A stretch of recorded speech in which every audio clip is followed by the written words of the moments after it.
The sun beat down mercilessly on the Arizona desert as the afternoon shadows stretched across Camp Blackstone. Heat waves shimmered off the tarmac, distorting the silhouettes of military helicopters in the distance. The base was a sprawling complex of concrete buildings, training grounds, and high-security facilities, nestled between rugged mountains, a fortress hidden in plain sight. In the command center's dimly lit tactical operations room, three officers huddled around a satellite feed. Their faces, illuminated by the blue glow of monitors, were etched with concern. "Thunder 6, this is Command. What's your status?" Colonel Reynolds leaned toward the microphone, his weathered face tense with urgency. The response came through broken and distorted. Gunfire echoed in the background. "Command, pin down. Coordinates Lima. Echo 75. Heavy opposition. Request immediate extraction." The satellite imagery showed a six-man team trapped in a narrow ravine, muzzle flashes lighting up the darkness around them. "All air assets are 20 minutes out minimum," Major Mitchell reported grimly. "They're not going to make it." Colonel Reynolds slammed his fist on the table. "Options, people. I need options." A communications officer looked up, hesitation in his eyes. "Sir Ghost Butterfly is on base. Should I make the call?" The room fell silent. Reynolds and Mitchell exchanged a long look. "Do it," Reynolds finally ordered. As the officer reached for a secure phone, Mitchell leaned in close to Reynolds. "Are you sure about this? After what happened in Kandahar?" "I'm sure about one thing," Reynolds replied quietly. "Those men die without her." The officer spoke into the receiver, his voice almost a whisper. "Protocol Echo 7 Alpha, Ghost Butterfly, Authorization Crimson." He hung up and nodded to the colonel. "It's done." Reynolds turned back to the satellite feed. "Thunder 6 hold position, package inbound, ETA 12 minutes. Through the static, they heard the team leader's response, confusion mixed with sudden hope. "Command, did you say Ghost Butterfly?" "Affirmative, Thunder 6. A moment of silence on the line. "Thank God," came the reply, followed by renewed gunfire. Colonel Reynolds straightened his uniform and headed for the door. "I'll be in my office. No one disturbs me." As the door closed behind him, Major Mitchell turned to the communications officer. "What just happened?" The young officer shrugged. "I just make the calls, sir, but I've heard stories." In the south quadrant of Camp Blackstone, Alexandra Alex Reeves meticulously inspected a crate of specialized communications equipment. At 28, she moved with the practiced efficiency of someone who had been doing this job for years. Her olive drab t-shirt was tucked neatly into standard-issue cargo pants, and her dark hair was pulled back in a regulation bun. Nothing about her appearance suggested anything beyond an ordinary logistics officer, except for the intricate butterfly tattoo visible on her right wrist when her sleeve rode up. The supply depot was her domain. Every piece of equipment that came in or went out passed through her inspection. She knew the serial number of every weapon, the contents of every crate, the destination of every shipment. In the complex ecosystem of military operations, she was both invisible and essential, exactly how she preferred it. Her secure phone buzzed. 3 short vibrations followed by one long, the pattern she hadn't felt in over a year. Alex closed her eyes briefly, then checked her watch.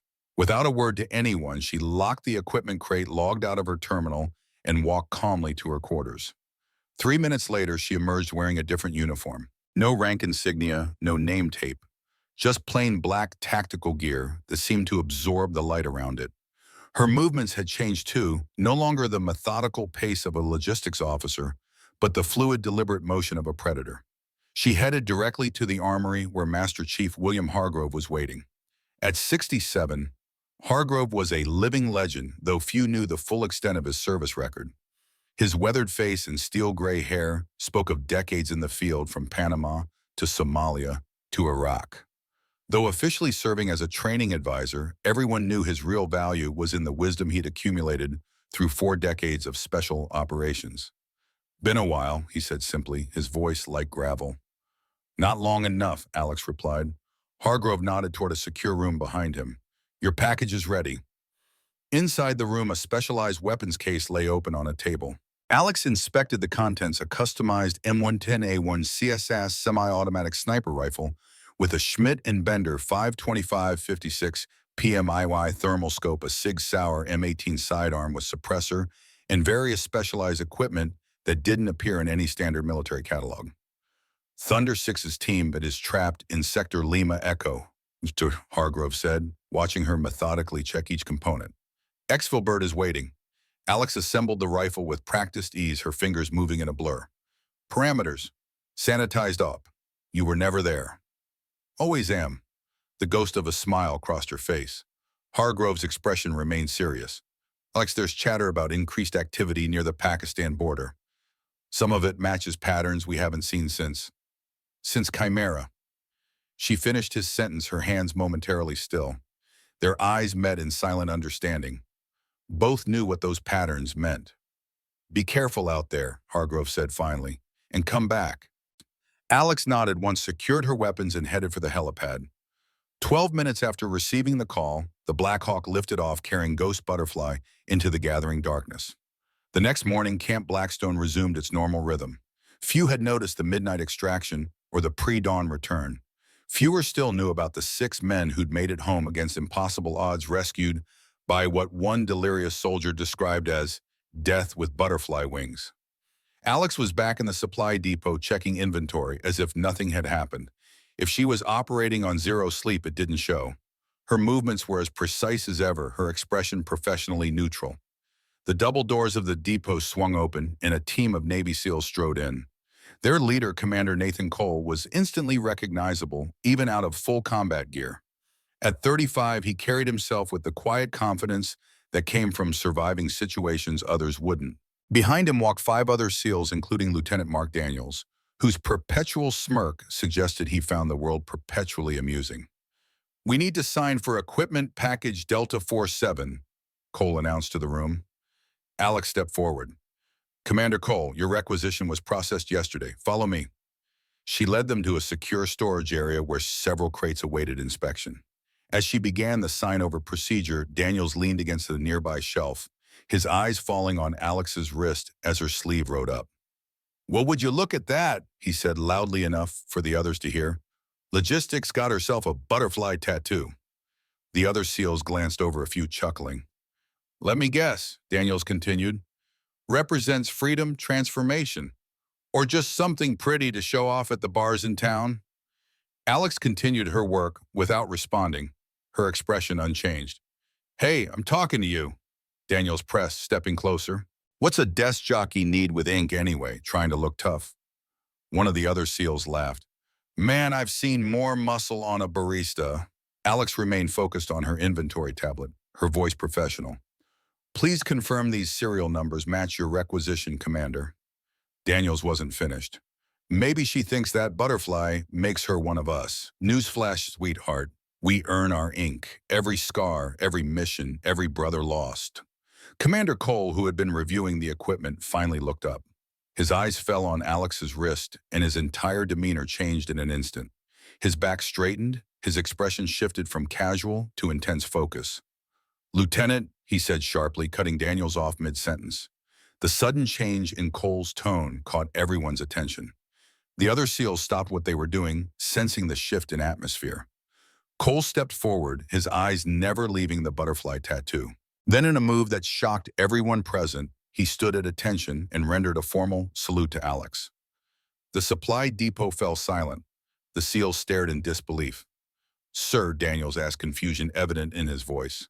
Cole held the salute, waiting. After a moment of hesitation, Alex returned it, her face betraying nothing. "Permission to speak freely?"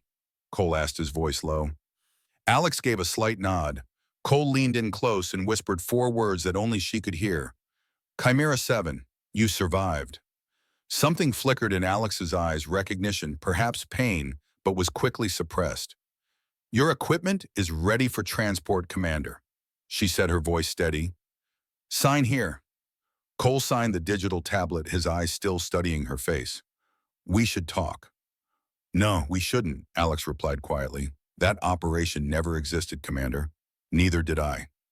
She handed him the completed requisition and walked away, leaving the SEALs in stunned silence. As she returned to her desk, she could feel their eyes on her back, especially Daniels, whose confusion had morphed into suspicious scrutiny. She knew what would come next: questions, rumors, unwanted attention.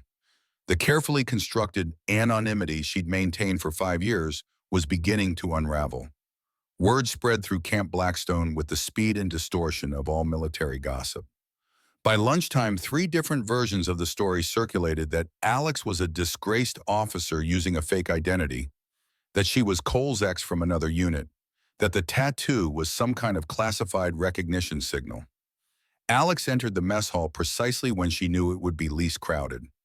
She collected her tray and found a seat in the corner, her back to the wall, eyes automatically scanning entry points, habits that never died no matter how deeply buried. She was halfway through her meal when Colonel Reynolds and Major Mitchell entered, spotted her, and deliberately approached.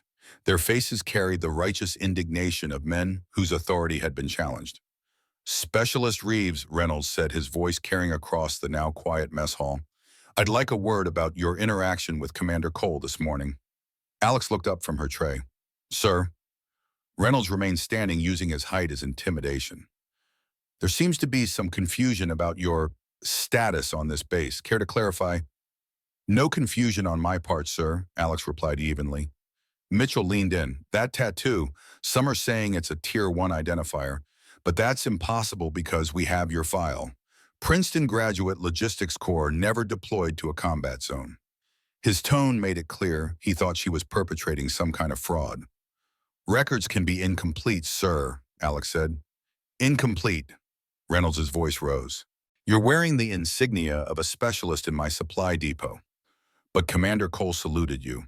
Either he's lost his mind or you're not who your file says you are." The mess hall had gone completely silent. Every person present was watching the confrontation. "With respect, Colonel," Alex said, her voice remaining calm, "my records are classified above your clearance level." Reynolds' face reddened. "Nothing on my base is above my clearance specialist." Alex set down her fork and stood up slowly. Though shorter than both officers, she suddenly seemed to command the space around her. "I don't have to explain myself to you, sir," she said, her voice taking on a new edge of authority. "But you should know that this tattoo has a price attached to it." She met his gaze without blinking. "I'd like to speak with General Thompson." "Now." Reynolds' jaw tightened. "You're requesting a meeting with the base commander because I asked about your tattoo?" "No, sir," Alex replied. "I'm requesting a meeting with General Thompson because you're questioning my presence on this base, and that puts certain operations at risk." Across the mess hall, Master Chief Hargrove watched silently, concern evident in his eyes. He'd known this confrontation was inevitable from the moment Cole recognized Alex. The butterfly was never meant to stay hidden forever. Afghanistan, 2018. The night air bit with cold as 7 figures moved silently through the mountain pass.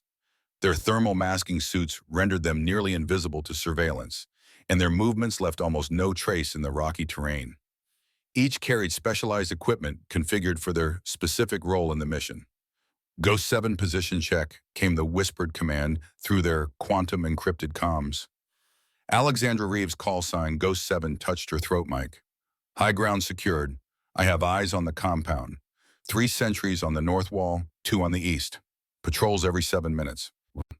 She lay prone on a rocky outcropping 800 meters from the target, a fortified compound nestled in the mountains of eastern Afghanistan. Through her advanced scope, she could see the heat signatures of every guard, every dome, every potential threat. "Copy that, Ghost 7, responded Captain Marcus Westfield, the team leader. "Chimera team final checks. We move in 5. Alex adjusted her position slightly, ensuring perfect sight lines to the compound. Her rifle, a prototype M110 with custom modifications, was an extension of her body. Her breathing slowed as she entered the hyper-focused state that made her one of the deadliest snipers in any branch of service. The Chimera team was unlike any other special operations unit. Assembled from various elite forces, Navy SEALs, Delta Force Army Rangers, even CIA Special Activities Division, they were brought together for missions that officially didn't exist. Missions that were too sensitive, too politically explosive, or too ethically ambiguous for conventional forces. Captain Westfield had selected each member personally. Ghost 1 through Ghost 7, each with unique skills, each with an unblemished record of success in impossible situations. Alex had been the most controversial choice, not because of her skills, which were exceptional, but because of the resistance to putting a woman on such a team. Westfield had silenced the critics with 5 words: She's the best. She's in. The mission tonight was straightforward, but critical. A high-value CIA asset and three American intelligence officers were being held in the compound scheduled for public execution at dawn. Official channels had deemed a rescue politically unfeasible. Khmer existed for precisely such situations. 30 seconds, Westfield's voice came through the comm. Alex focused on her first three targets, calculating wind speed, temperature, and bullet drop for each. Her finger rested lightly on the trigger. Ghost 7, you have the lead. On your shot. She exhaled, slowly squeezing the trigger at the perfect moment between heartbeats. The first sentry dropped silently. 3 seconds later, the second fell. 2 seconds after that, the third. Sentries down, you have a clean approach, she reported calmly. The team moved in Ghost 3, Nathan Cole taking point with bracing equipment. They entered the compound like shadows, eliminating resistance with surgical precision, while Alex provided overwatch from her position. We have the packages, Westfield reported 7 minutes later. Moving to exfil. Ghost 7, cover our retreat. Copy, Alex replied, shifting her position to watch the escape route. Everything was proceeding according to plan until a new heat signature appeared on her scope. A figure moving on a previously cleared rooftop, raising what appeared to be a radio. Alex fired instantly, but it was too late.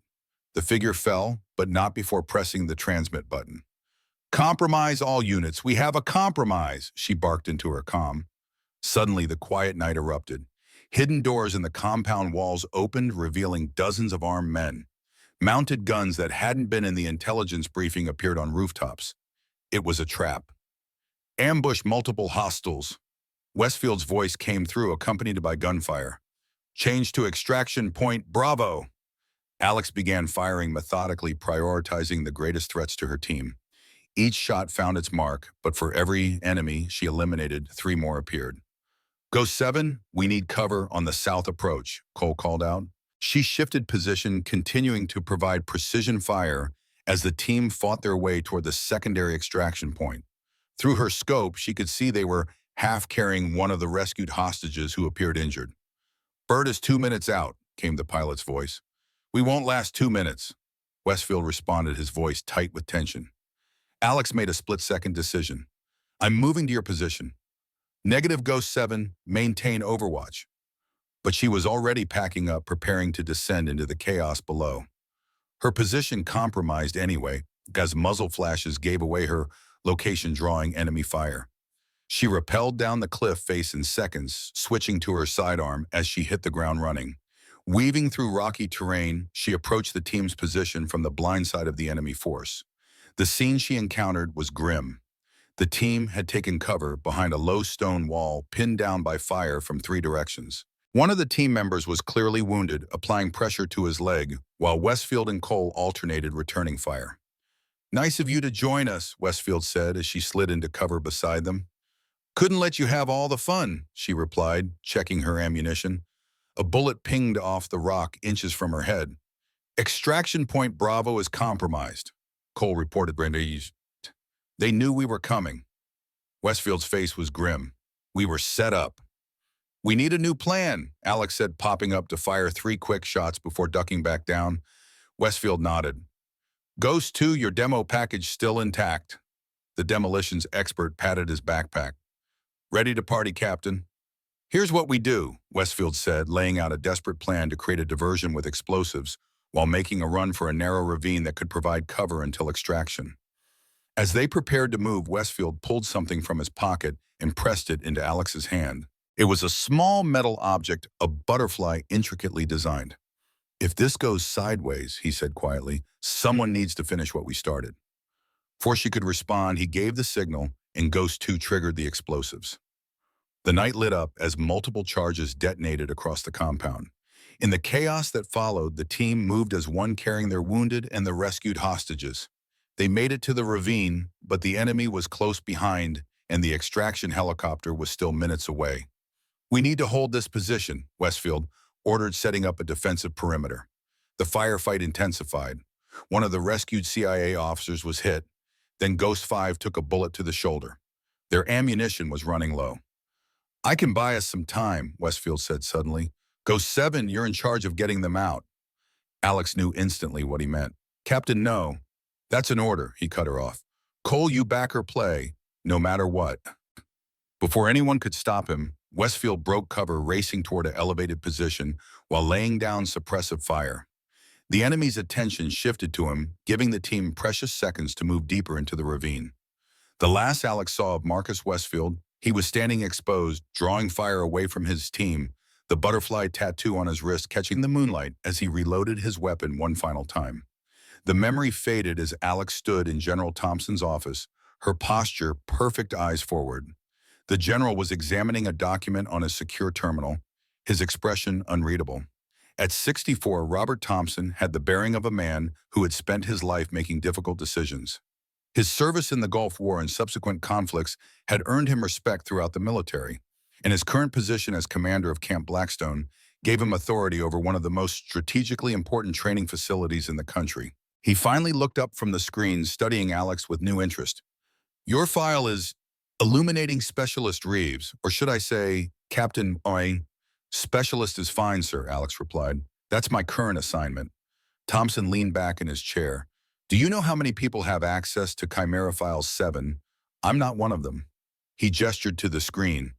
What I'm reading is a heavily redacted overview that tells me just enough to know I shouldn't ask questions. He stood and walked to the window, looking out at the base. But I do have questions. Like why one of the most decorated covert operatives in recent history is working in my supply depot instead of running operations. After Chimera, certain arrangements were made, Alex said carefully. Chimera. Thompson turned back to face her.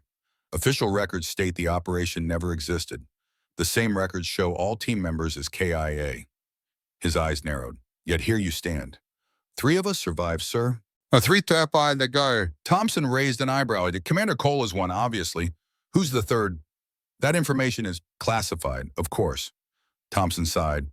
Reynolds and Mitchell are demanding answers. They feel their authority has been undermined. With respect, sir, my presence here was approved at the highest levels. My cover as a logistics specialist allows me to maintain a low profile while fulfilling certain ongoing obligations. Thompson studied her for a long moment. Does this have anything to do with the midnight extraction to Sector Lima Echo last night? Alex didn't flinch. I'm not at liberty to discuss operational details, sir. A slight smile crossed Thompson's face. No, I suppose you are not. He returned to his desk. I'll handle Reynolds and Mitchell. Your status here remains unchanged. Thank you, sir. As Alex turned to leave, Thompson added, One more thing, Captain. How do you know Cole? Alex paused at the door. He was the only one I could drag out, sir. The weight of those words hung in the air as she left the office. Word of Alex's meeting with General Thompson spread quickly. By afternoon, the atmosphere at Camp Blackstone had subtly shifted. Reynolds and Mitchell were noticeably subdued in her presence. Other personnel regarded her with a new wariness, unsure how to interact with someone whose true identity remained a mystery.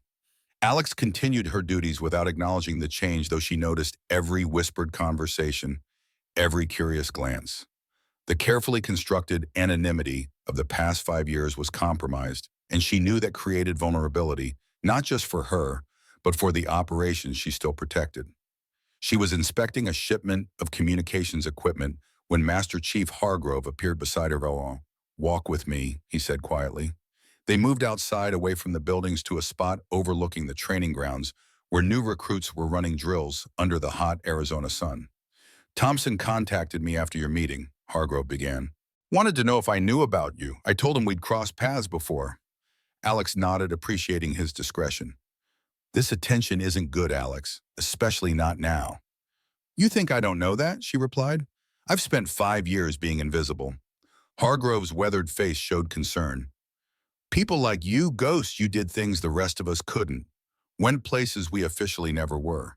Made decisions no one should have to make. He paused, watching the recruits struggle through an obstacle course. I've known about Chimera since the beginning. Not the details, but enough. I know what happened in those mountains wasn't an accident. Alex stiffened slightly. What are you saying? I'm saying be careful. Cole's showing up here now with Operation Sandstorm ramping up. It's not a coincidence. You think we were followed? Hargrove shook his head. Not followed. Expected. He turned to face her directly. There's chatter in channels that shouldn't exist. Patterns I haven't seen since. He didn't finish the sentence. Since Chimera, Alex concluded. Watch your back, Hargrove said. And maybe it's time to tell me what's really hidden under this base that's worth dying for. Alex looked at him sharply. What makes you think there's something hidden here? The old warrior smiled grimly. Because they wouldn't waste someone like you guarding empty desert. Before she could respond, her secure phone vibrated. A text message from an unknown number. We need to talk. North Training Grounds. 2200 hours. Cole. Alex deleted the message and looked back at Hargrove. I need to go. As she walked away, Hargrove called after her. Remember what I taught you in selection trust is a luxury, but sometimes it's the only advantage you have. She didn't turn around, but his words followed her like shadows. The North Training Grounds were deserted at 2200 hours, illuminated only by the moon and distant security lights. Alex approached cautiously, moving silently through the familiar terrain. Though she appeared unarmed, 3 concealed weapons were within easy reach. Commander Cole was waiting at the designated location alone as promised. He stood with military precision, his silhouette unmistakable against the night sky. You came, he said as she approached. Against my better judgment, Alex replied, stopping several feet away. We have a situation. We don't have anything, Commander. Chimera is dead. Cole's expression hardened. Tell that to the people hunting us. A chill ran through Alex that had nothing to do with the desert night. Explain. 3 months ago, I was approached by a CIA contact. Someone was asking questions about Chimera unofficial channels, high-level access. 2 weeks later, my contact disappeared. Could be coincidence, Alex said, though she didn't believe it. Ghost 4 is dead, Cole continued bluntly. Car accident in Virginia last month. Except the autopsy showed he was dead before the crash. Broken neck professional job. Alex absorbed this news with outward calm, though internally her mind was racing. Ghost 4 Ryan Harrison had been their communications specialist. He was supposed to have died in Afghanistan. You said 3 of us survived, she said carefully. You, me, and 4. I found him 2 years ago living under a new identity in Norfolk. We stayed in touch, careful off the grid. And now he's dead. Alex's voice was flat. Why come to me now? Because I was sent here, Cole admitted. Operation Sandstorm is my cover. I'm really here because this is where the trail leads. What trail? Whatever Chimera was really about. It wasn't just a hostage rescue that was the cover. Westfield knew more than he told us. Alex remained silent, her expression giving nothing away. Before he died, 4 sent me something, Cole continued. Coordinates. They point to a facility beneath this base. The tension between them was palpable now. What did Westfield give you before he died? Cole asked directly. I saw him hand you something. Alex's hand unconsciously moved toward her right wrist where the butterfly tattoo lay. He entrusted me with a responsibility, she said finally. That's all you need to know. People are dying, Alex. Whatever secret you're protecting is worth dying for. She cut him off. Westfield thought so. Cole stepped closer. We were betrayed once. It could happen again. It already has, Alex replied. Right now, by having this conversation, we're both compromised. Then help me figure out who's hunting us and why. We owe it to the team, to Westfield. For a long moment, Alex said nothing. The weight of 5 years of secrets pressed down on her. I'll consider it, she finally said. But I work alone. Not this time, Cole insisted. Either we solve this together or we'll probably both end up dead. Their eyes locked in a silent battle of wills, neither willing to fully trust, yet both recognizing the truth in his words. I need to verify some things first, Alex conceded. Meet me at the south perimeter fence tomorrow, 0100 hours. As she turned to leave, Cole called after her. That butterfly on your wrist, it's more than just a memorial, isn't it? Alex paused but didn't turn around. Some mysteries should stay buried, Commander. She disappeared into the darkness, leaving Cole alone with his questions and the growing certainty that Camp Blackstone held secrets worth killing for. In her quarters later that night, Alex removed a false panel from the wall, revealing a hidden safe. Inside was a small metal butterfly identical to the one tattooed on her wrist, except this one was actually a sophisticated key, the last of its kind, entrusted to her by a dying man for a purpose only she fully understood. She traced the pattern on her wrist, remembering Westfield's final words to her as she dragged him to cover blood pouring from his wounds. The butterfly isn't just a symbol, Alex. It's the key to everything. Trust no one. 5 years she had kept that promise, guarding both the key and its secret. Now the past was catching up, threatening to expose what lay hidden beneath Camp Blackstone, a truth that powerful people would kill to protect or possess. The game had begun again, and this time the butterfly would have to fly from the shadows. Morning light crept across Camp Blackstone, illuminating the distant mountains in gold and crimson. The desert air still held the night's chill as personnel began their daily routines, some heading to the mess hall, others to training grounds, all moving with the practiced precision of military discipline. Alexandra Reeves stood alone in the supply depot, reviewing inventory on her tablet. Her face revealed nothing of her midnight meeting with Commander Cole, nothing of the safe in her quarters, nothing of the memories that had kept her awake long after she'd returned to her bed.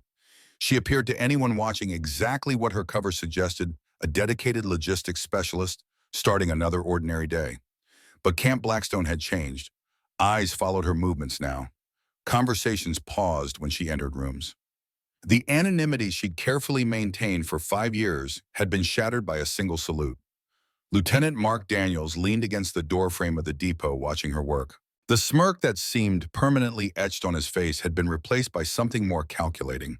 "Can I help you, Lieutenant?" Alex asked without looking up.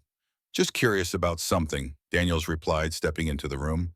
"I did some digging after yesterday's incident." "Sounds like a productive use of your time." He moved closer, lowering his voice. "Thing is, there's no record of any operation called Chimera. No unit with that designation. Nothing." Alex continued her inventory. "I'm not responsible for gaps in your intelligence access, Lieutenant." "See, that's what's interesting," Daniels persisted. "I have friends in high places. One of them owes me favors. He ran your name through every database he could access, which is most of them." He paused for effect. "Your file is blocked, not just classified, completely restricted. That only happens for one type of personnel." Alex finally looked up, her expression neutral. "Was there equipment you needed, Lieutenant? Or did you just come here to share your investigative skills?" Daniel studied her face. "Cole won't talk about it, but something happened out there, didn't it? Something that isn't in any official record." For a moment, Alex considered her options. Daniels was persistent, connected, and clearly suspicious. He could become either an asset or a liability. "You're asking questions above your pay grade," she said finally. "I suggest you focus on Operation Sandstorm and leave the past where it belongs." "See, normally I would—" Daniels leaned in closer. "But when a logistics specialist gets saluted by my commanding officer and has a private meeting with the base commander, my instincts tell me something's not right.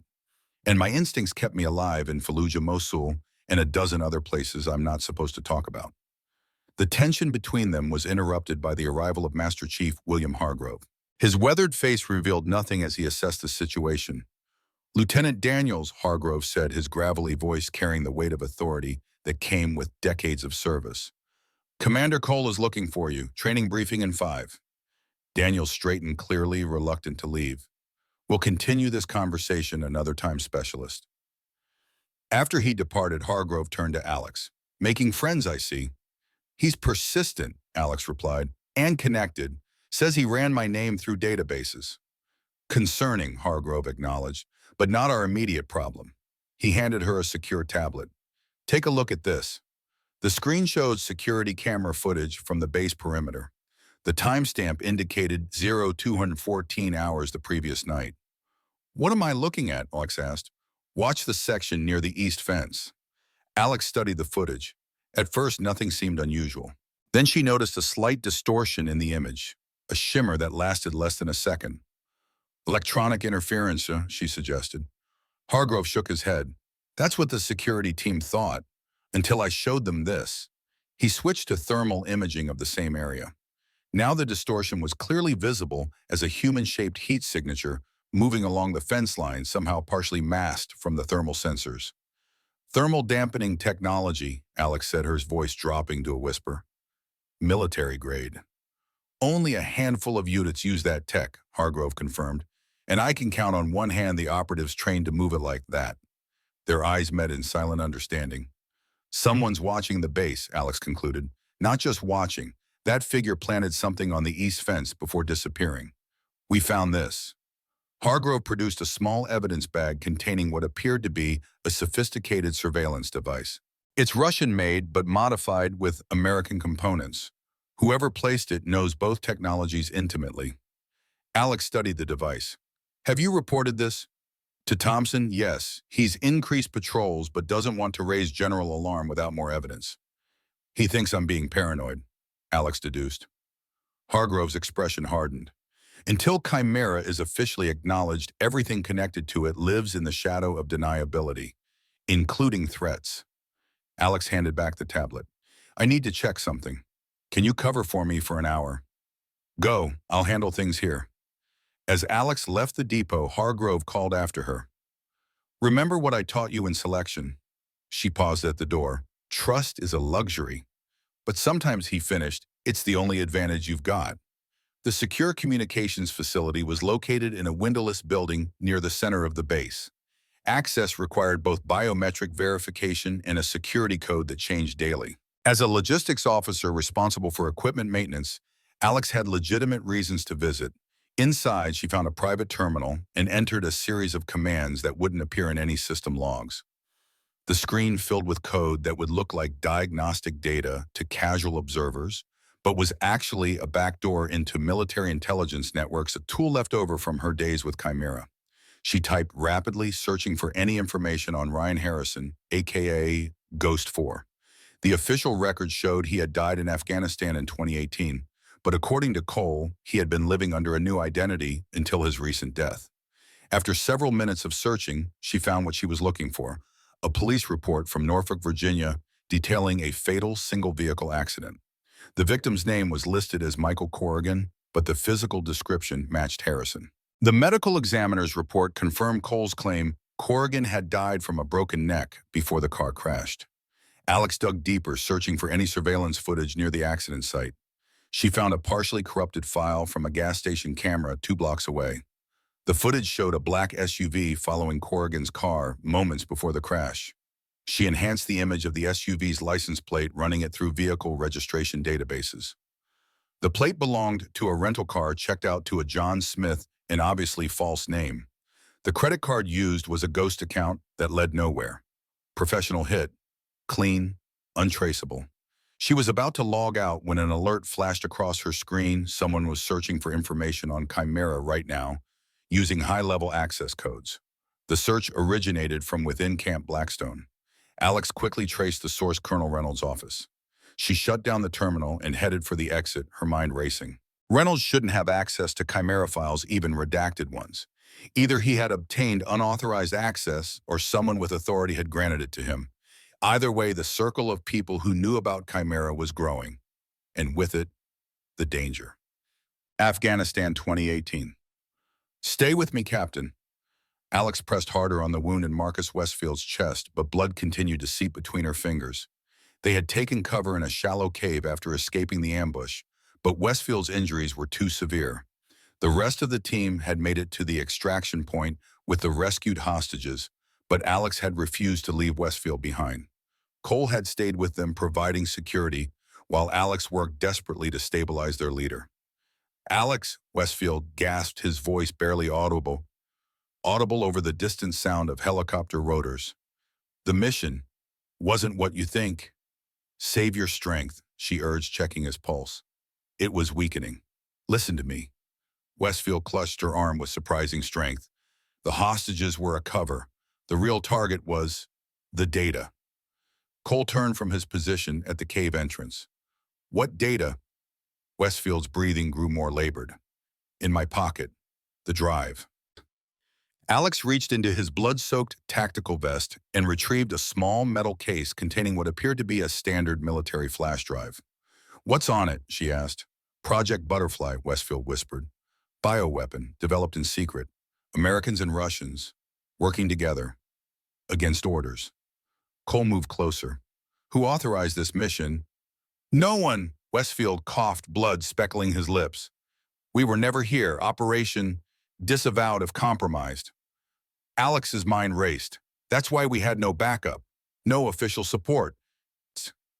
Westfield nodded weakly. They needed deniability. But the weapon can't fall into wrong hands. Too dangerous. Who betrayed us? Cole demanded. Don't know. High level. Someone who knew the mission details. Westfield's grip on Alex's arm tightened. Trust no one. Get the data. To General Lancaster. Only him. We will, Alex promised. Now save your strength. The extraction team is coming. Westfield shook his head slightly. Too late for me. He pressed the metal butterfly into her hand. This is the key to decrypt the drive. Without it, data is useless. His breathing became more ragged. The tattoo, mark of the keeper. Whoever bears it protects the key. I don't understand, Alex said, feeling his pulse growing weaker beneath her fingers. You will. Westfield's eyes began to lose focus. One last mission, Ghost 7. Keep it safe. Keep it hidden until Lancaster activates Blackwatch Protocol. Blackwatch Protocol, Cole repeated. What is that? But Westfield's eyes had closed. His chest rose and fell one final time, and then he was still. Alex checked for a pulse, finding none. He's gone. They sat in silence for a moment, the weight of their failure and Westfield's cryptic final words pressing down on them. The sound of approaching helicopter rotors broke the silence. That's our ride, Cole said, moving to the cave entrance. We need to go. Alex gently closed Westfield's eyes and took his dog tags. Then she pocketed both the flash drive and the metal butterfly. What he said about the mission, Cole began, about being disavowed, means we're on our own, Alex finished grimly. As far as the world is concerned, we died in these mountains tonight. The helicopter appeared in the distance, a black shape against the night sky. What do we do with the data? Cole asked. Alex made a quick decision. We split up. I'll take the drive and the key. You take a different route back. If one of us makes it, maybe we can complete the mission. Cole hesitated, then nodded. Lancaster, General David Lancaster. I know him. He runs a research facility in Arizona. If I don't make it, find him, Alex said. Tell him about Project Butterfly. They shared one final look, an unspoken acknowledgement that they might never see each other again, before moving out of the cave toward the approaching helicopter. The memory faded as Alex made her way across Camp Blackstone toward the training grounds, where Cole's SEAL team was conducting exercises. She needed to warn him about Reynolds' unauthorized search and the surveillance device Hargrove had discovered. She found the team running combat simulations in the desert heat. Cole was observing from a shaded position, making notes on a tablet as his men executed complex maneuvers with practiced precision. He noticed her approach immediately, his posture shifting subtly from relaxed to alert. Commander, she greeted formally, I need to discuss some requisitions for your upcoming deployment. Cole understood the pretense. Walk with me, specialist. They moved away from the training area, maintaining a professional distance that would appear natural to observers. Reynolds is accessing Chimera files, Alex said quietly once they were out of earshot. And someone placed surveillance equipment on the east fence last night. Military-grade thermal dampening technology. Cole absorbed this information without visible reaction. Harrison's death wasn't an accident. Someone is tying up loose ends. The question is why now? After 5 years. Maybe they found something, Cole suggested, or someone found them. They stopped walking, facing each other as if discussing official business. I checked your story about Harrison, Alex admitted. The Norfolk accident matches what you described. Professional hit made to look like an accident. You believe me now? I'm considering the possibility that we're both in danger, she conceded. But that doesn't mean I trust you. Cole's expression hardened. We were a team once, Alex. Chimera was built on trust. Chimera was compromised by someone with inside knowledge, she countered. Someone betrayed us. Until I know who trust is a luxury I can't afford. Then why are you here warning me? Alex hesitated, choosing her words carefully. Because if they're hunting Chimera survivors, you're a target too. And I need to know what you know. Cole glanced around, ensuring no one was within earshot. I've been tracking anomalies in classified communications ever since Harrison contacted me last year. Mentions of a project called Blackwatch started appearing 3 months ago, heavily encrypted, highest level clearance. Blackwatch Protocol, Alex murmured. Westfield's last words. I couldn't crack the encryption, but I traced the communications.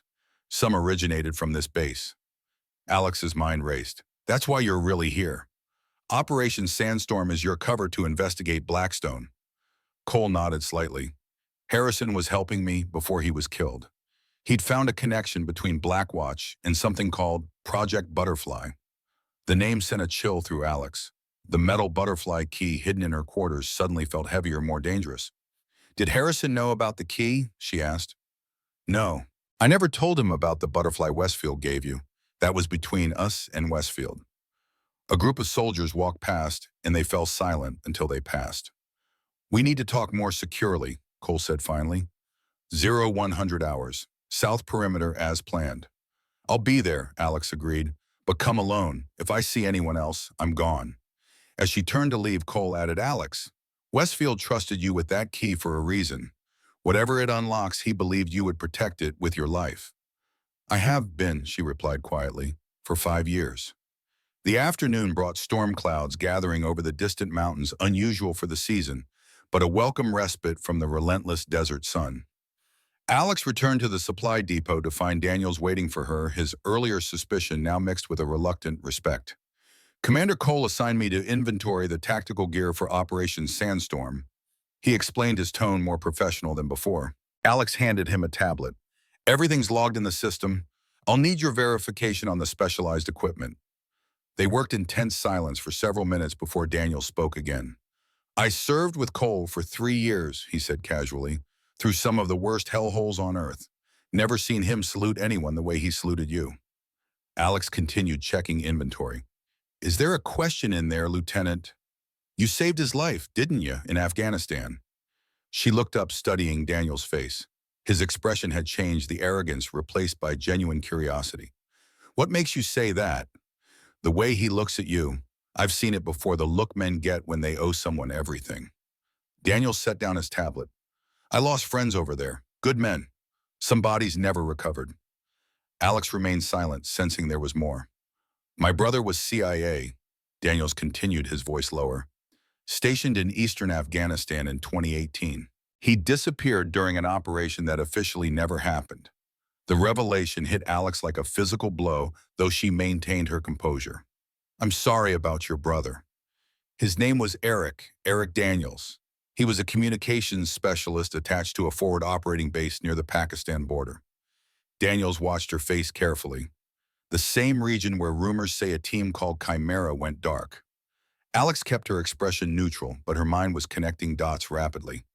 Eric Daniels, one of the hostages they'd been sent to rescue. The one who'd been injured during extraction.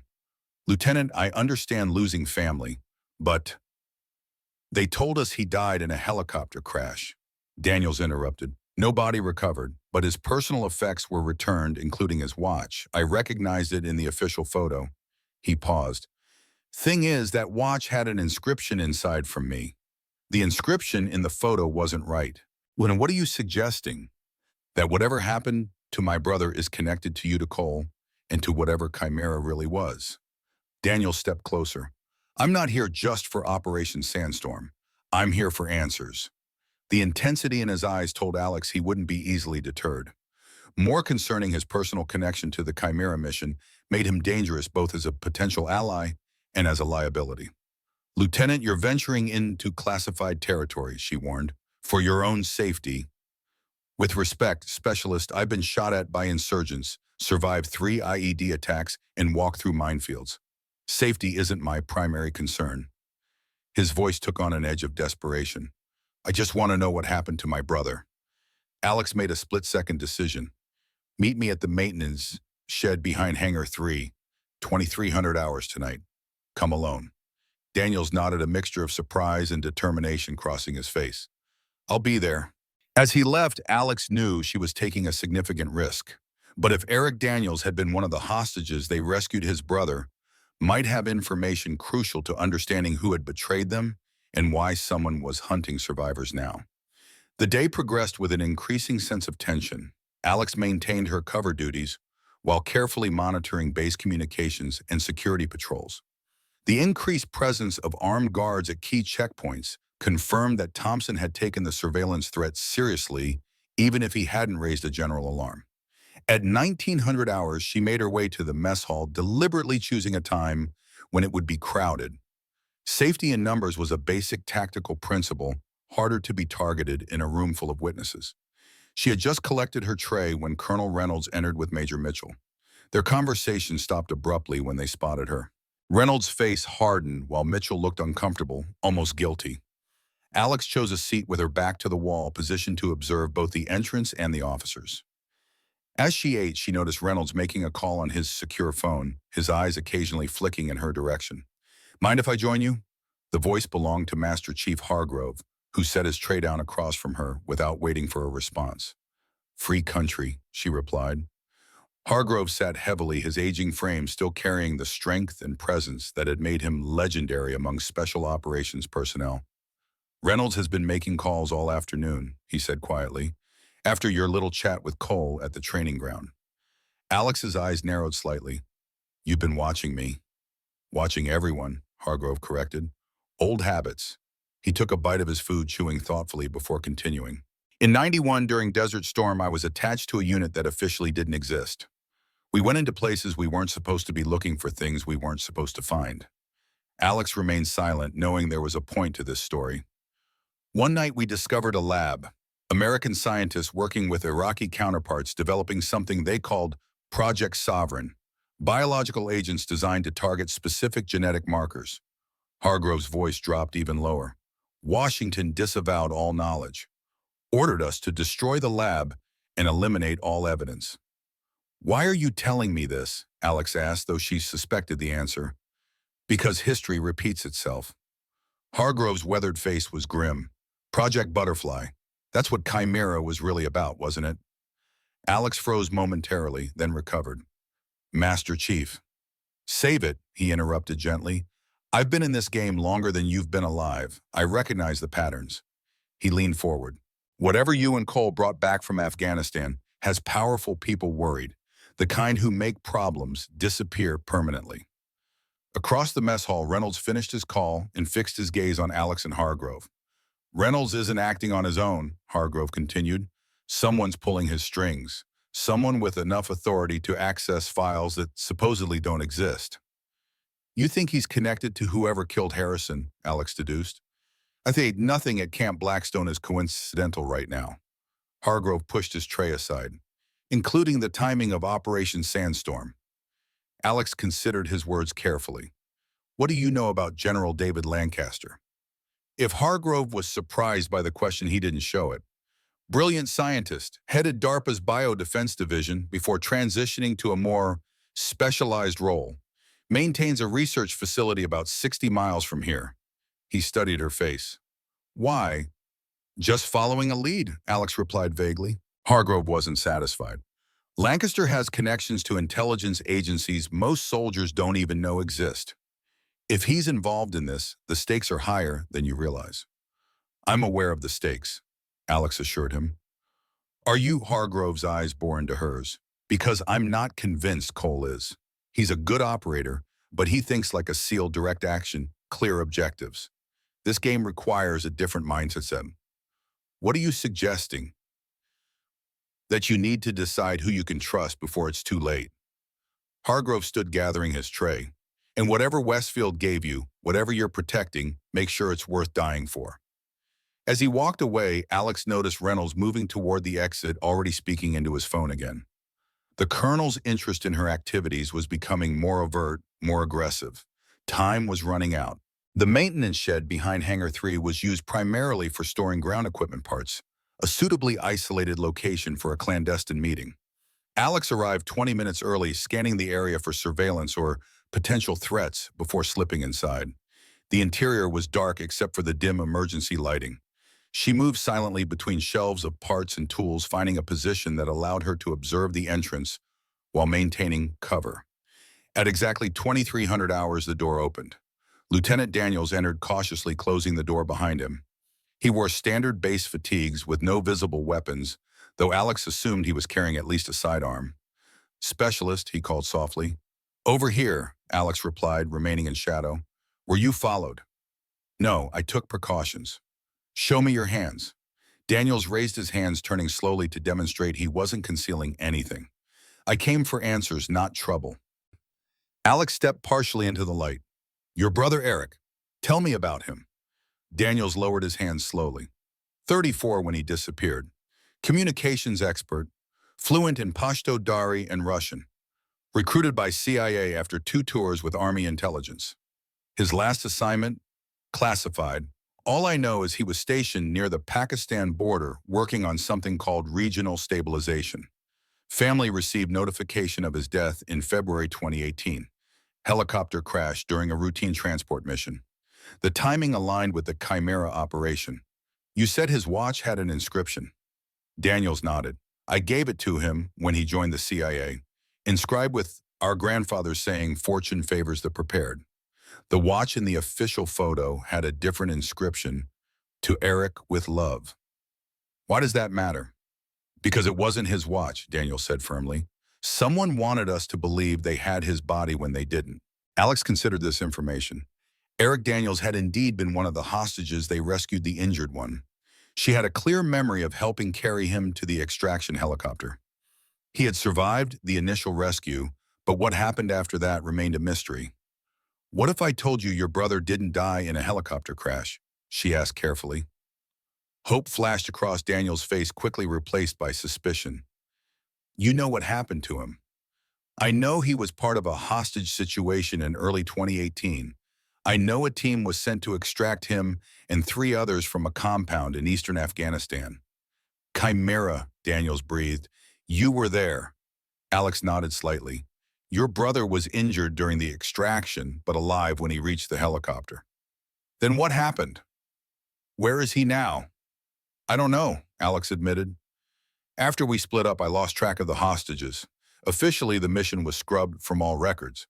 Everyone involved was either reassigned with new identities or listed as KIA. Daniels processed this information, his training, keeping his emotions in check. Why tell me this now? Because someone is eliminating survivors from that mission. A key member of our team was killed recently, made to look like an accident. And there's evidence that Camp Blackstone is under surveillance by highly trained operatives. You think my brother might be in danger too, Daniels concluded, if he's still alive. Or he might know something that could help us understand what's happening. Alex studied his reaction. The question is, can I trust you? Daniels met her gaze steadily. My brother is the only family I have left. If there's any chance he's alive, or if I can help find out what really happened to him, I'm in. So, even if it means going against orders, possibly against your commanding officer. Cole. Daniels looked surprised. You think he's involved? I think everyone is a potential threat until proven otherwise, Alex clarified, including Cole. Daniels considered this, then nodded grimly. I've followed Cole through hell before, but for my brother, I'll walk through it alone if necessary. The conviction in his voice suggested he was being truthful, but Alex had learned the hard way that conviction could be faked. Still, his personal connection to the mission gave him motivation that aligned with her own need for answers. There's a meeting tonight at the South Perimeter, she told him. 100 hours. I want you to observe from a distance. Don't intervene unless I signal. I need to know if Cole comes alone or if he's working with someone else. What's the signal? 3 clicks on this frequency. She handed him a small encrypted radio. Military-grade, untraceable. Keep it hidden. Daniels took the radio, understanding the significance of her sharing operational equipment. What exactly are we looking for? Answers about Project Butterfly, Alex replied, and why someone is willing to kill to keep it buried. As Daniels turned to leave, Alex added, Lieutenant, if your brother is alive, finding him means navigating a minefield of classified operations and powerful interests. Are you prepared for what that might require? Daniels paused at the door. After Afghanistan, they gave me this. He pulled out a medal from his pocket. Silver Star, for actions they wrote up as something completely different from what actually happened. He tucked it away again. I'd trade every medal and commendation to know the truth about my brother, whatever it takes. After he left, Alex remained in the shadows, contemplating the risks she'd just taken. Bringing Daniels into her confidence could prove either her salvation or her downfall. But as Master Chief Hargrove had reminded her, sometimes trust was the only advantage you had. The storm that had threatened all day finally broke over Camp Blackstone, rain pounding against the metal roof of the maintenance shed. In the distance, lightning illuminated the mountains where dark secrets waited to be uncovered. Secrets worth killing, for secrets worth dying to protect. And at the center of it all, small metal butterfly that held the key to everything. Rain lashed against the desert floor, turning the normally dusty terrain of Camp Blackstone into a treacherous patchwork of mud and shallow pools. Lightning cracked across the sky, illuminating the security fence in brief electric flashes as Alexandra Reeves made her way toward the south perimeter. Her movements were fluid and purposeful, each step carefully placed to avoid noise despite the storm's natural cover. The watch on her wrist showed 0045 hours. She was early deliberately, so allowing time to secure the area and confirm she wasn't walking into an ambush. 5 years of vigilance had honed her instincts to a razor's edge. Tonight, those instincts screamed of danger. Alex reached the rendezvous point, a maintenance access road that ran parallel to the southern fence, and took position behind a cluster of storage containers. The location offered clear sight lines in all directions while providing cover from both surveillance and the elements. She performed a quick equipment check, encrypted radio secure in her pocket, sidearm holstered beneath her rain jacket, ceramic knife strapped to her ankle. Standard precautions for a meeting that was anything but standard. Through the curtain of rain, she spotted a shadow moving along the fence line, approximately 200 meters east of her position. The figure paused periodically, seemingly checking the surroundings. Even at this distance, Alex recognized Lieutenant Daniels following her instructions to maintain surveillance from a distance. At 0055, another figure appeared approaching directly from the north. Commander Cole moved with the practiced stealth of a SEAL, but Alex could track his progress by the subtle disturbance in the rainfall pattern. He was alone, no backup, no surveillance team. Either he was playing straight or he was very good at deception. Alex waited until Cole reached the designated meeting point before clicking her radio once a signal to Daniels that she was proceeding with the meeting. "You're early," she said, stepping out of the shadows. Cole turned toward her voice, his hand instinctively moving toward his sidearm before recognizing her wrong. "So are you." Old habits. They stood facing each other in the rain, two ghosts from a mission that officially never happened, bound by secrets that could get them both killed. "Were you followed?" Alex asked, though she had been watching his approach. "No, but security patrols have increased. We have maybe 15 minutes before the next sweep." Alex nodded. "And let's not waste time. What have you learned about Blackwatch protocol?" Cole moved closer, lowering his voice despite the storm's cover. "It's a contingency plan developed by DARPA and compartmentalized at the highest levels. From what I've pieced together, it is designed to counter a specific bioweapon threat." "Project Butterfly," Alex concluded. "Yes, but here's where it gets complicated." Cole glanced around before continuing. "Blackwatch isn't just a response protocol. It's an independent operation with its own chain of command outside normal military structures." "Who's in charge?" "That's the question.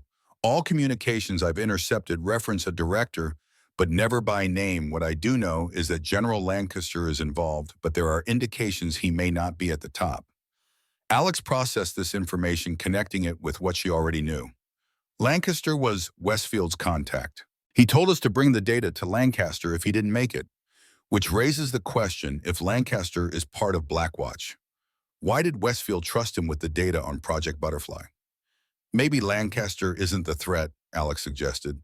"Maybe he's trying to contain it." A gust of wind drove the rain sideways, forcing them to move closer to the containers for shelter. "What about the facility beneath Camp Blackstone?" Cole asked. "Have you confirmed its existence?" Alex hesitated, weighing how much to reveal. "Yes, it's there, designated as a high-security storage facility, but the blueprints don't appear in any official base documentation." "You've accessed it?" "No, but I've confirmed its location and security protocols." Cole studied her face in the dim light. "The butterfly key, that's what it opens, isn't it?" Before Alex could respond, the radio in her pocket clicked 3 times in rapid succession, Daniel's warning signal. She immediately tensed, scanning their surroundings. "We've got company," she whispered, drawing her sidearm. Cole mirrored her action, his back to hers, as they formed a defensive position. "How many?" "Unknown. Daniels is on Overwatch." "Daniels?" Cole's surprise was evident. "You brought him into this?" "He has personal stake. His brother was one of the hostages we rescued in Chimera." Understanding dawned on Cole's face. "Eric Daniels, communications specialist." I didn't make the connection. The radio clicked again, followed by Daniel's whispered voice. Three targets approaching from north-northeast. Military movement patterns. Thermal masking. Alex and Cole exchanged glances. Thermal masking technology matched the surveillance equipment found on the fence earlier. Same ones who've been watching the base, Alex concluded. They found us. We need to move, Cole urged. If they have thermal masking, they might have other advanced tech. As if confirming his concern, a soft ping emanated from somewhere nearby, followed by a small object landing between the containers. Flashbang, Cole shouted. They dove in opposite directions as the device detonated, releasing a blinding flash and deafening concussion despite the rain. Alex rolled to her feet, temporarily disoriented, but trained to function through the sensory disruption. She caught glimpses of dark figures moving through the storm, converging on their position. A muzzle flash illuminated one attacker. Alex fired twice, driving the figure back into cover. Cole engaged another target from his position, the suppressed coughs of his weapon barely audible over the storm. Daniel's status, Alex hissed into her radio. Moving to support, came the reply. Two more hostiles approaching from the east. The situation was deteriorating rapidly. Outnumbered and potentially surrounded, they needed to break contact and regroup. Cole, fall back to extraction point Alpha E, Alex ordered, using a pre-established code for the maintenance shed where she had met Daniels earlier. Copy, Cole acknowledged, covering your movement. Alex prepared to retreat when a new sound cut through the chaos, the distinctive whine of a drone approaching fast and low.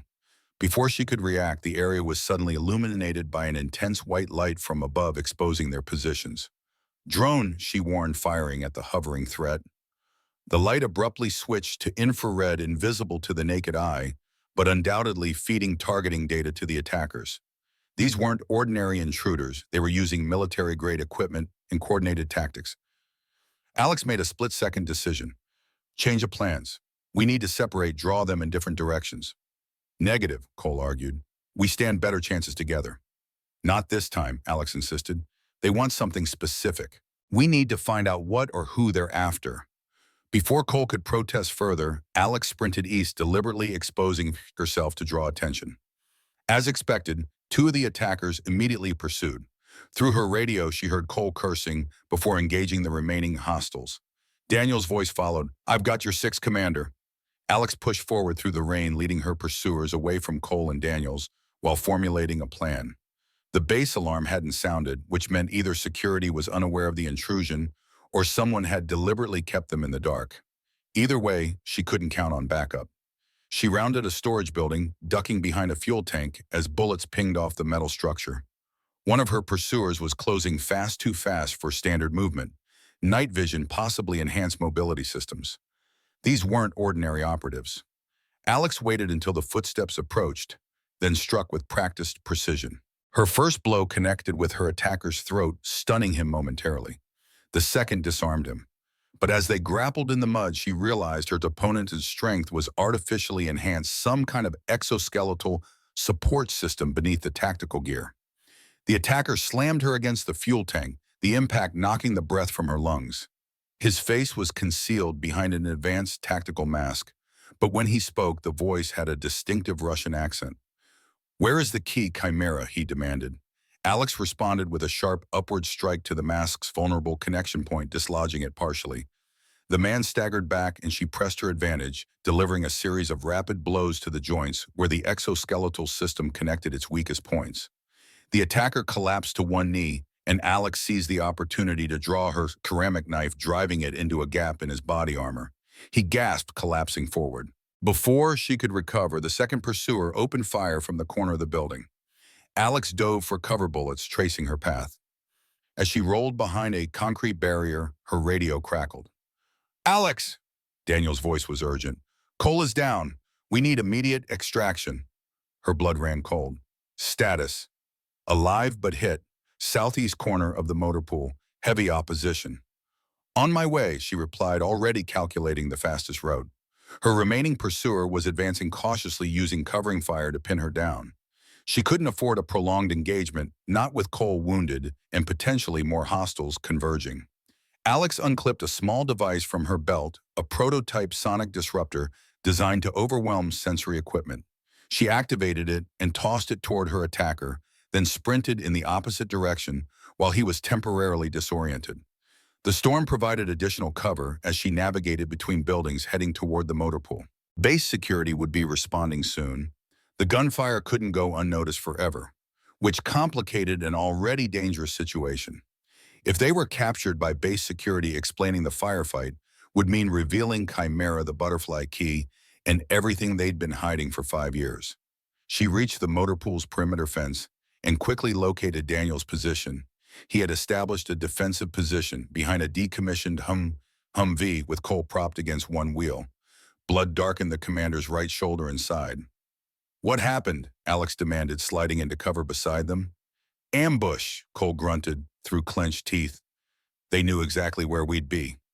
"Professional hit team," Daniels added. "At least 6, maybe more. Russian Spetsnaz tactics, but using American equipment." Alex examined Cole's wounds, through and through on the shoulder. "The side is worse, bullet fragmented on impact." "I'll live," Cole insisted, "but we need to move." "They weren't trying to kill us, they were attempting capture." "The key," Alex realized. "They want the butterfly key." Cole nodded grimly. "And they know you have it." The implications were clear. Someone had compromised their meeting, knew about the key, and had sent a specialized team to retrieve it. The question was, who base security will lock this place down any minute? Daniels warned, checking his ammunition. "We need an exit strategy." Alex made a quick decision. "The underground facility, it's our only option." "You're suggesting we go exactly where they might expect us to go?" Cole questioned. "It's secure, and I know a way in that won't appear on any security monitors." Alex helped Cole to his feet. "Besides, if they want the key so badly, we should find out exactly what it unlocks." Daniels looked uncertain. "What about my brother? If he's alive?"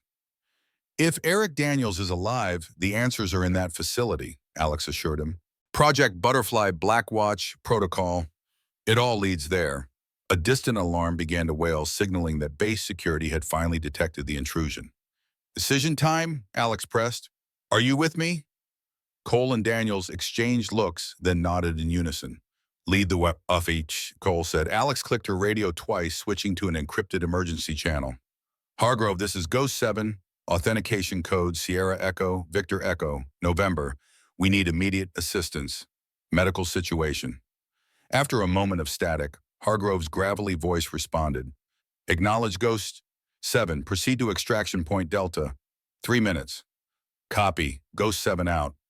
Alex turned to the others. "This way, and stay low."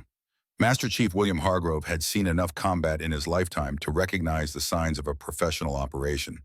The coordinated attack, the advanced equipment, the precision timing, all hallmarks of a specialized unit with high-level intelligence support. As he maneuvered a medical transport vehicle through Camp Blackstone's back roads, he kept his lights off, relying on memory and instinct to navigate.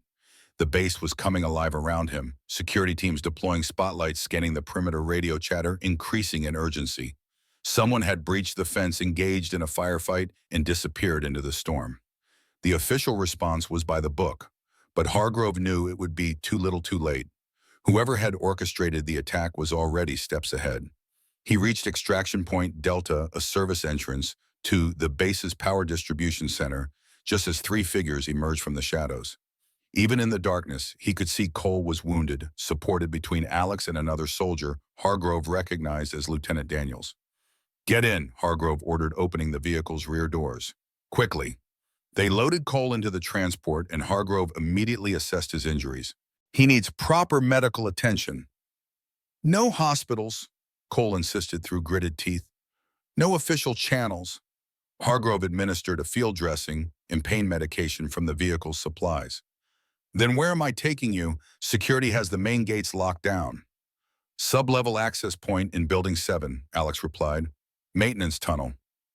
Hargrove's expression remained neutral, but his eyes conveyed understanding. Building 7 housed environmental systems for the entire base, including the classified sub-level facility that officially didn't exist. "You're sure about this?" he asked quietly. Alex met his gaze. "No choice. They're after the key." "Who is they?" "Unknown," Daniels interjected. "But professional. Military precision with enhanced equipment." Hargrove nodded grimly. There's a security patrol between us and Building 7. I'll need to create a diversion. No, Alex said firmly. You've risked enough already. With respect, Captain Hargrove replied, using her real rank. I didn't survive 4 decades in special operations by playing it safe. He reached into a compartment and retrieved a small device. Remote detonator, linked to an emergency training charge on the north fence. Not powerful, but enough to draw attention away from your route. Alex accepted the device, recognizing it was pointless to argue. Thank you. Don't thank me yet, Hargrove warned. Whatever's in that facility has powerful people willing to kill for it. Make sure it's worth the price you're about to pay. He shifted the vehicle into gear and continued toward Building 7, navigating through the storm with practiced ease. The base continued to mobilize around them, but Hargrove's knowledge of security protocols allowed him to avoid the main response teams. As they approached their destination, Alex triggered the remote detonator. A distant explosion illuminated the northern sky, immediately drawing security forces in that direction. That's your window, Hargrove announced, stopping the vehicle in Building 7's shadow, 10 minutes at most before they realize it's a diversion. Cole, now more alert from the medication, clasped Hargrove's shoulder. We owe you. The Master Chief shook his head. Just finish what Westfield started, whatever it is. As they exited the vehicle, Hargrove caught Alex's arm. The butterfly, he said quietly. It's more than a key, isn't it? It's everything, she replied. Westfield died protecting it. Then honor his sacrifice. And remember, when all other options fail, trust your training. With those final words, Hargrove drove away, already planning how to explain his unauthorized vehicle movement when security inevitably questioned him. Alex led Cole and Daniels to a service entrance on Building 7's east side. Using her logistics officer credentials, she accessed the maintenance area, then navigated through a maze of pipes and conduits to a nondescript utility panel. This is it, Daniels asked skeptically. Alex removed the panel, revealing a sophisticated biometric scanner hidden behind it. Building 7 provides air, water, and power to the entire base, including restricted areas that don't appear on official blueprints. She placed her palm on the scanner, then entered a complex code on a keypad that appeared after her identity was confirmed. How long have you known about this? Cole questioned, wincing as he adjusted his position. Since my 3rd week here, Alex replied as the wall beside them silently receded, revealing a narrow corridor with subdued lighting. Westfield made sure I had access protocols before we deployed to Afghanistan. Insurance policy in case things went wrong. Which they did, Cole noted grimly. They entered the corridor and the hidden door sealed behind them. The passage sloped downward at a gentle angle, leading deep beneath Camp Blackstone. The air grew cooler, drier, with the faint hum of advanced environmental systems maintaining precise conditions. After descending for several minutes, they reached another security checkpoint, this one more sophisticated than the first. A reinforced door blocked their path, featuring multiple authentication systems. This is where it gets complicated, Alex explained, removing the metal butterfly from a concealed pocket. The final authentication requires 2 keys, the physical token, and a DNA match from an authorized user. She inserted the butterfly into a specially shaped receptor, then placed her hand on another scanner. A red light swept across her palm, then her face. Identity confirmed, Reeves Alexandra M. Captain. Authorization Chimera 7. The computerized voice was feminine but distinctly artificial. Secondary authentication required. Cole stepped forward without hesitation, placing his hand on the scanner. Cole Nathan J. Commander? Authorization Chimera 3. The system processed for several seconds. Identity confirmed, access granted to level Alpha only. Medical attention protocol initiated. The reinforced doors slid open, revealing a sterile white corridor beyond. As they entered, recessed lighting activated automatically, illuminating their path forward. Level Alpha, Daniels questioned. How many levels are there? Unknown, Alex admitted. My clearance only covers Alpha and part of Beta. The facility extends deeper than the documentation I've accessed.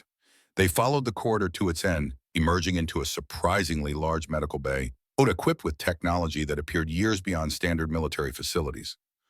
Automated systems activated as they entered, scanning Cole's injuries. Please place wounded personnel on treatment station 1, the same artificial voice instructed. Cole hesitated, but the blood loss and pain eventually convinced him. He lay on the designated medical platform, and a transparent barrier immediately formed around him. Advanced trauma detected, initiating treatment protocol. Daniels watched nervously as robotic arms descended from the ceiling, administering treatment with inhuman precision. What is this place? According to the limited files I've accessed, it's designated as Blackwatch Alpha, a secure research and containment facility established after the Afghanistan operation. Alex monitored Cole's treatment through the barrier. But I believe it was operational long before Chimera. Westfield knew about it, had access protocols already in place, which means this was always the contingency plan. Cole realized his voice slightly distorted through the barrier. If the mission failed, bring the data here. But we've never accessed the actual facility beyond these support areas, Alex added. The butterfly key was just for emergency entry. To access the main research levels requires additional authorization. Authorization I don't have. Daniels, who had been examining the room, called from a computer terminal. I think I found something. Alex joined him at the terminal, which displayed a directory of facility personnel. Daniels pointed to a name on the list, Eric Daniels, Communications Security Level Gamma. He's here, Daniels whispered, his voice tight with emotion. My brother is alive. Access Level Gamma requires director authorization. The system announced, apparently monitoring their conversation. Current credentials insufficient. Alex studied the terminal, noting that Eric Daniels' file showed active status as recently as 3 days ago. He hadn't just survived, he was working in the facility 3 levels below their current position. We need to find a way down there, Daniels insisted. Medical treatment complete, the system announced as the barrier around Cole retracted. Recommend 24-hour observation. Cole sat up, examining his wounds. The bleeding had stopped and advanced synthetics now covered the damaged tissue. He flexed his arm cautiously. Whatever they used, it works. Pain's mostly gone. Blackwatch medical technology, Alex explained. Accelerated healing compounds developed for special operations personnel. A new alert appeared on the terminal. Security breach detected at surface level. Facility lockdown initiated. Alex exchanged glances with Cole. They followed us. Or someone let them in, Cole countered, retrieving his weapon. We need to access the main facility now before they reach this level. Director authorization required, the system repeated. Daniels turned to Alex, desperation in his eyes. My brother is down there. If those people upstairs are the same ones who tried to capture us. Alex made her decision. Reaching into her pocket, she removed a small data drive, the one Westfield had entrusted to her 5 years ago in Afghanistan. Westfield said the butterfly was the key to decrypt this, she explained, inserting the drive into the terminal. I never accessed it because he instructed me to wait for Lancaster to activate Blackwatch protocol.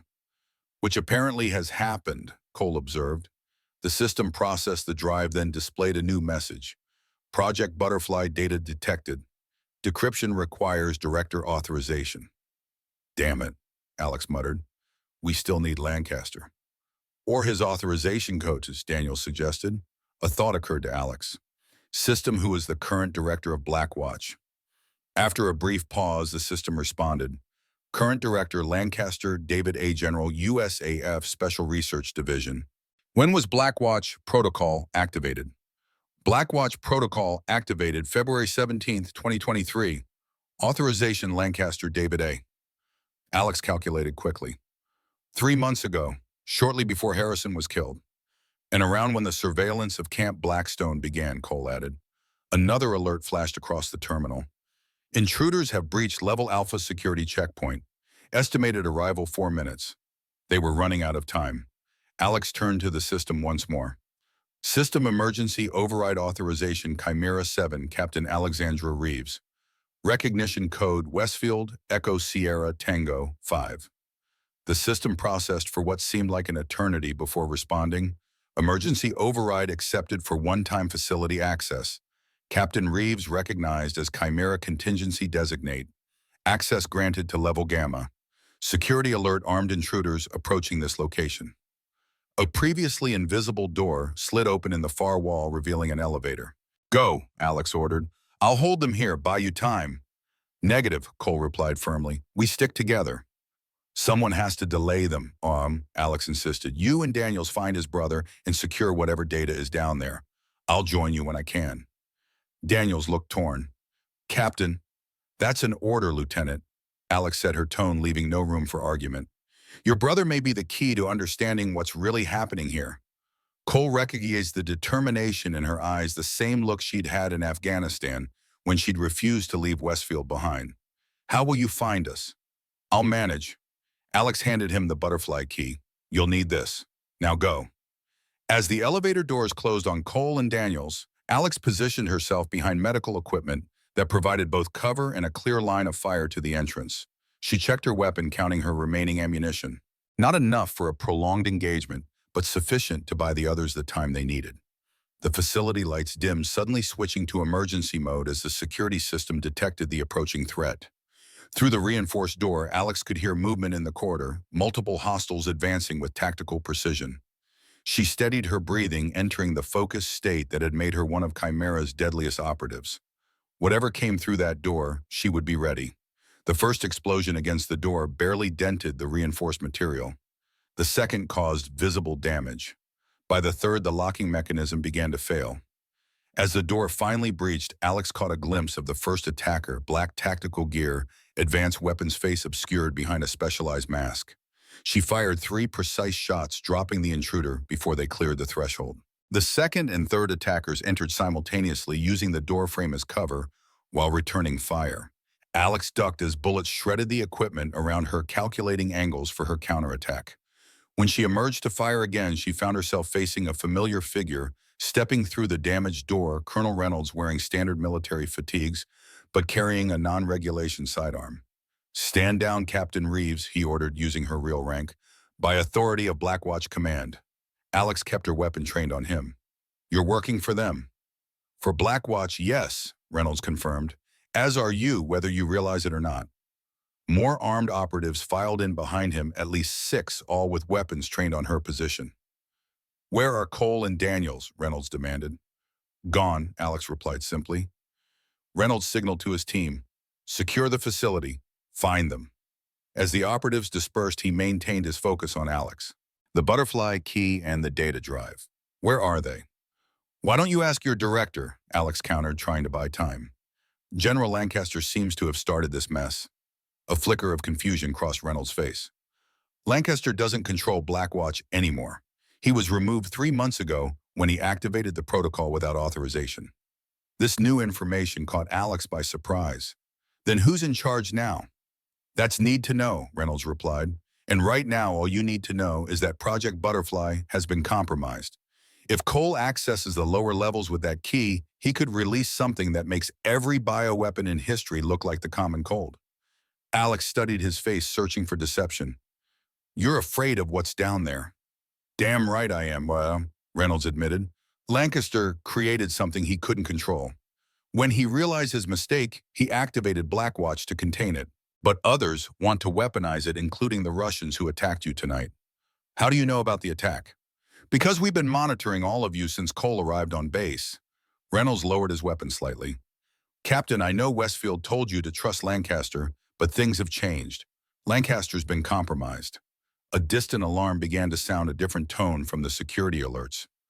Reynolds' expression shifted to one of genuine concern. "That's the containment breach alarm," he explained urgently. "Level Gamma. Whatever's happening down there, we need to stop it now." Alex faced a critical decision: trust Reynolds and potentially walk into a trap, or continue fighting against overwhelming odds. But if there truly was a containment breach in Level Gamma, Cole and Daniels could be in immediate danger. "If I help you," she negotiated, "I want full disclosure. Everything about Project Butterfly, Blackwatch, and what really happened to the Chimera team." "Agreed," Reynolds replied without hesitation. "But we need to move now." Alex lowered her weapon cautiously. "Lead the way, Colonel." 3 levels below, the elevator doors opened onto a scene from a nightmare. Level Gamma housed an expansive laboratory complex, but something had gone catastrophically wrong. Emergency lights flashed crimson, and the facility's automated voice repeatedly announced, "Containment breach detected. Biohazard protocol initiated." Cole and Daniels emerged cautiously, weapons ready. The immediate area appeared deserted, but signs of a struggle were evident: overturned equipment, bullet holes in walls, drops of blood leading deeper into the facility. "Eric," Daniels called out, his voice echoing through the empty corridors. "Keep it down," Cole warned. "We don't know what's loose in here." They followed the blood trail through a series of laboratories, each more advanced than the last. The equipment suggested sophisticated genetic research far beyond anything that should exist in a standard military facility. What were they doing down here? Daniels wondered aloud, examining a workstation covered in technical readouts. Cole accessed a computer terminal, inserting the butterfly key into an interface port. The screen immediately filled with classified files, Project Butterfly documentation, security footage, research data. My God, he breathed as he scanned the information. They were developing a targeted bioweapon, one that could be programmed to affect specific genetic markers. Ethnic targeting? Daniels asked, the horror evident in his voice. More precise than that, they could target specific individuals based on DNA profiles. Cole continued reading. But something went wrong. The weapon evolved became more virulent than intended. They couldn't control it. A sudden noise from a nearby laboratory drew their attention. Daniels moved towards it, immediately hoping to find his brother. Cole followed the butterfly key still connected to the terminal. The laboratory door was partially open, the room beyond dark except for the flashing emergency lights. As they entered, motion-activated illumination revealed a scene of destruction, shattered containment units, destroyed equipment, and a figure huddled in the corner. Eric Daniels rushed forward, recognizing his brother despite the years and changes. Eric Daniels looked up, his face gaunt and eyes wild with fear. "Mark, how did you—" His voice trailed off as he spotted Cole. "No, get away from him." Before anyone could react, Eric lunged for a nearby weapon, a specialized pistol. Unlike standard military issue, he fired at Cole, who barely managed to dodge behind a laboratory bench. "Eric, stop!" Mark Daniels shouted, caught between his brother and his commanding officer. "What are you doing?" "He's one of them," Eric insisted, keeping his weapon trained on Cole's position. "The Russians. They've been trying to steal the weapon for months." Cole called from behind cover. "I'm Commander Nathan Cole, U.S. Navy SEAL. I was part of the team that rescued you from Afghanistan." "Lies," Eric's voice cracked with strain. "Cole died in Afghanistan. I saw the records. This is Viktor Petrov, Russian operative. He's been surgically altered to infiltrate our facility." Mark Daniels looked between them in confusion. "Eric, that's impossible. I've served with Cole for years." "How long?" Eric demanded. "When did he join your unit?" Mark hesitated, realizing the implication. Cole had transferred to his SEAL team 18 months ago after the Afghanistan mission after Chimera. Cole recognized the dangerous shift in the situation. "Lieutenant, listen to me. I am Nathan Cole. I survived Afghanistan along with Captain Reeves. We've been monitoring Project Butterfly ever since." "Captain Reeves is dead," Eric countered. "All of Chimera died, except me and Lancaster. We're the only survivors." A new voice joined the conversation, smooth, authoritative, instantly commanding attention. "That's not entirely accurate, Dr. Daniels." All three men turned to see a figure standing in the laboratory doorway, General David Lancaster, his military bearing unmistakable despite civilian clothes. He appeared older than his official photographs, with deep lines etched into his face by stress and secret knowledge. "General Lancaster." Eric lowered his weapon slightly. "Thank God. The Russians have breached containment. Petrov is here." Lancaster entered the room calmly, surveying the destruction. "Eric, that man is indeed Commander Cole. He survived Afghanistan, as did Captain Reeves."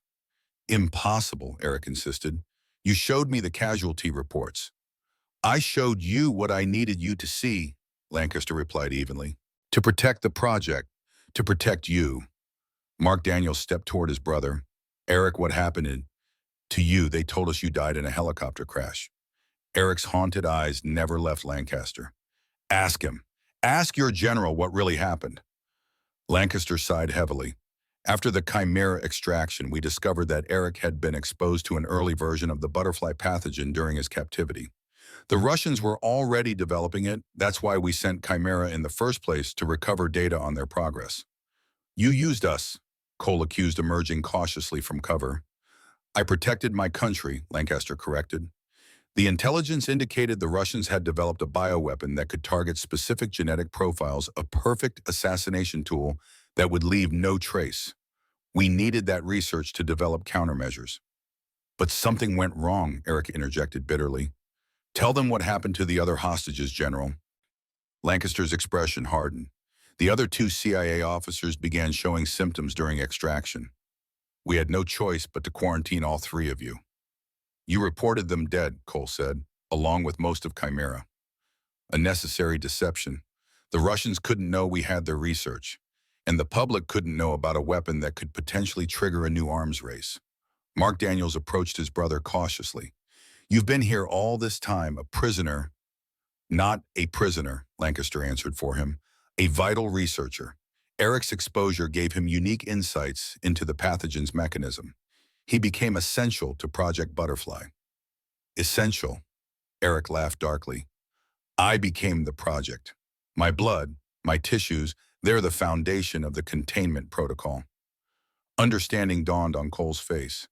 Blackwatch protocol. It's not just containment, it's a vaccine derived from Daniel's natural immunity. Lancaster nodded. Eric developed a resistance to the pathogen.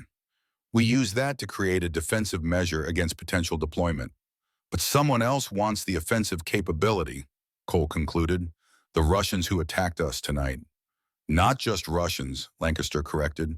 There's a faction within our own government that sees Project Butterfly as too valuable to merely contain. They removed me as director 3 months ago when I activated Blackwatch protocol without authorization. Because you discovered they planned to weaponize it, Cole deduced. Precisely. When I realized what was happening, I needed to secure the original data and specimens.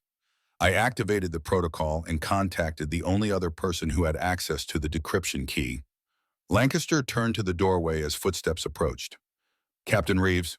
Alex appeared in the doorway, her weapon lowered but ready. Behind her stood Colonel Reynolds and several armed operatives.